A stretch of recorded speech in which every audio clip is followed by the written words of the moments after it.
Bolaños le ha transmitido a Gamarra la necesidad de renovar el Consejo, que es el órgano que lo decide prácticamente todo en la justicia y cuyo mandato lleva 2 años y medio caducado, desde finales de 2018, y que por eso ahora mismo está compuesto por una mayoría conservadora que ya no corresponde a los cálculos parlamentarios, corresponde a cuando se eligió este Consejo, a cómo estaba el Congreso cuando se eligió este Consejo General del Poder Judicial. Rajoy estaba en el gobierno, el PP tenía mayoría absoluta y por lo tanto en el Consejo había una mayoría claramente conservadora. Ahora ya no, en el Parlamento no hay esa mayoría conservadora, sino progresista, y si se renovara el Consejo, como toca, el grueso de los vocales de ese Consejo sería progresista.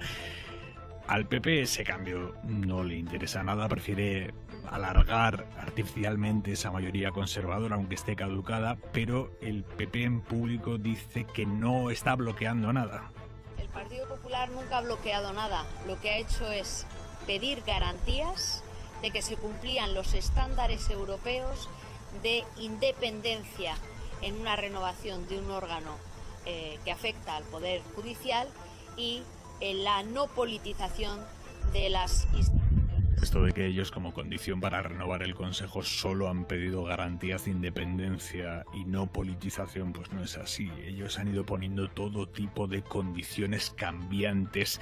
Por ejemplo, el año pasado, sin ir más lejos, la condición que ponía el PP para negociar la renovación del Consejo era que Sánchez echara de las negociaciones a Unidas Podemos. Nosotros pedimos que Podemos no puede formar parte de unas conversaciones. Lo decía Casado, no fue solo una ocasión, lo decía Casado, pero es que lo pidió todo el PP una y otra vez. Desde el Partido Popular le hemos pedido que nos libere de Podemos en esa negociación. Es Enrique López, el responsable de justicia del partido, o Alejandro Fernández, su entonces líder en Cataluña. El Partido Popular siempre estará ahí cuando se trate de dialogar y de llegar a acuerdos, pero jamás aceptará la presencia de Podemos, que precisamente quieren destruir dicha democracia. O el ahora portavoz nacional del partido y alcalde de Madrid, Martínez Almeida.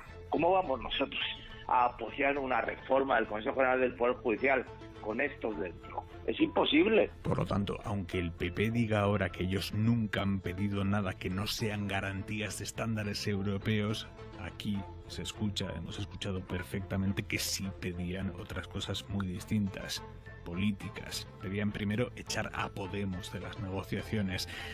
El verano del año pasado, verano de 2020, después de que el rey emérito se fuera a Emiratos, en aquel agosto el PP de Casado difundió que para ellos ya era imposible renovar el Consejo General del Poder Judicial por la actitud que el gobierno había tenido ante esa marcha de Juan Carlos I. Nuevo giro, ahora ya era la actitud ante la marcha del emérito a su retiro dorado. También el año pasado el PP marcó otra línea roja de las que ahora dice que no ha puesto nunca para la renovación del CGPJ, los indultos a los presos del Procés. Si el gobierno de España atraviesa esa línea roja, no favorecería en ningún caso,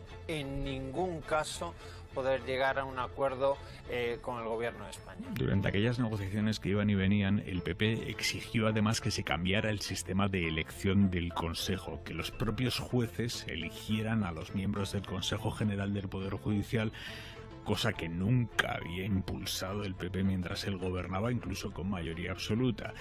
Quienes estuvieron en aquella negociación aseguran que se pactó renovar el Consejo con las reglas que hay ahora, las actuales, y dejar ese debate sobre la reforma para después, abordarlo pero después.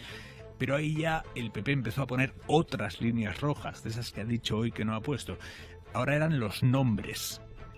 Vetaban algunos de los nombres propuestos por el gobierno, empezando por Victoria Rosell, la delegada del gobierno para la violencia de género, que es jueza. Podemos la proponía como vocal para el Consejo, el PP la vetó.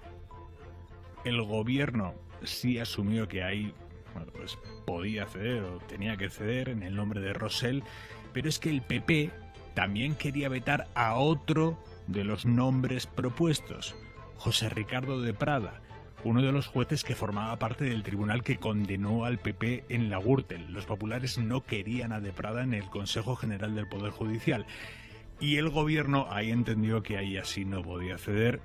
Una cosa es debatir sobre nombres, sobre la idoneidad de tal o tal juez, pero otra cosa es que un partido condenado por un caso de corrupción vete al juez que lo ha condenado en ese caso de corrupción. ¿Qué mensajes estaría mandando, no? No investigue usted a determinados políticos porque si no, olvídese de progresar en su carrera judicial. Estas son algunas de las condiciones, como ven, muy cambiantes que ha ido poniendo el PP, aunque hoy Cuca Gamarra dice que el PP nunca ha bloqueado nada. Y ha dicho más Gamarra. Pero un presidente que quiere utilizar, que quiere controlar otro poder, evidentemente no le acompañará en esa operación el Partido Popular. El Partido Popular no acompañará a un presidente que quiere controlar otro poder. Es llamativo que en Génova utilicen esa expresión, la de controlar otro poder, porque fue precisamente el PP el que dejó por escrito en un mensaje en el que se jactaba de que con el anterior reparto de los jueces, ellos, los populares, iban a controlar desde atrás la Sala Segunda del Supremo. Ese mensaje se lo mandó, tuvo la enorme torpeza de mandarlo el entonces portavoz del PP en el Senado, Ignacio Cosidó. Se lo mandó a todo el grupo parlamentario del PP en el Senado. Obviamente aquello tardó 2 minutos en filtrarse, pero es que lo ponían por escrito. Celebraban que iban a controlar desde atrás la Sala Segunda del Tribunal Supremo. ¿Qué es la Sala Segunda del Tribunal Supremo?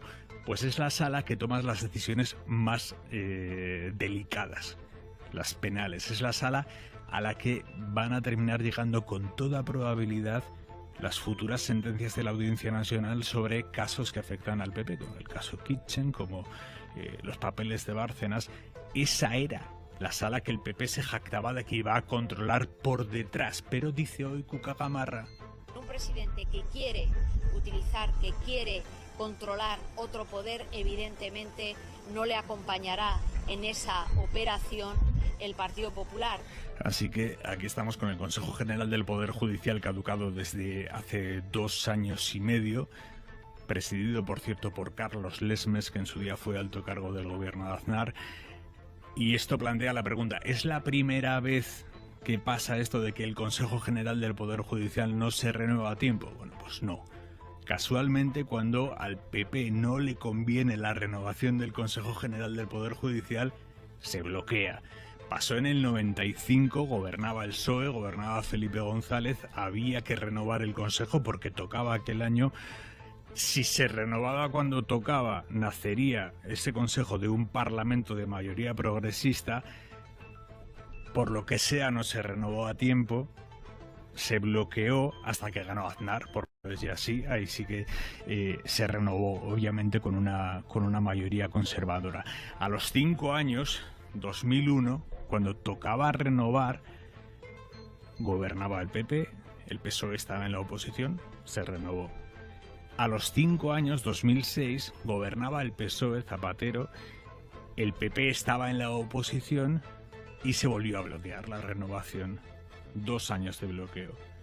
Hasta que a los 2 años, 2008, volvió a ganar el PSOE y a pesar de que la izquierda tenía el control parlamentario, se pactó con el PP un Consejo General del Poder Judicial equitativo, con 9 vocales conservadores, otros 9 vocales a propuesta del PSOE y un presidente muy conservador que era Carlos Díbar.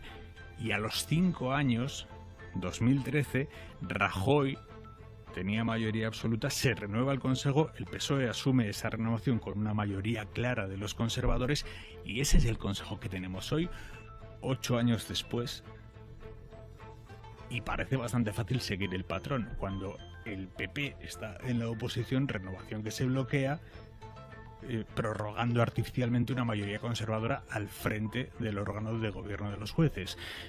Y así estamos, y sin prisa.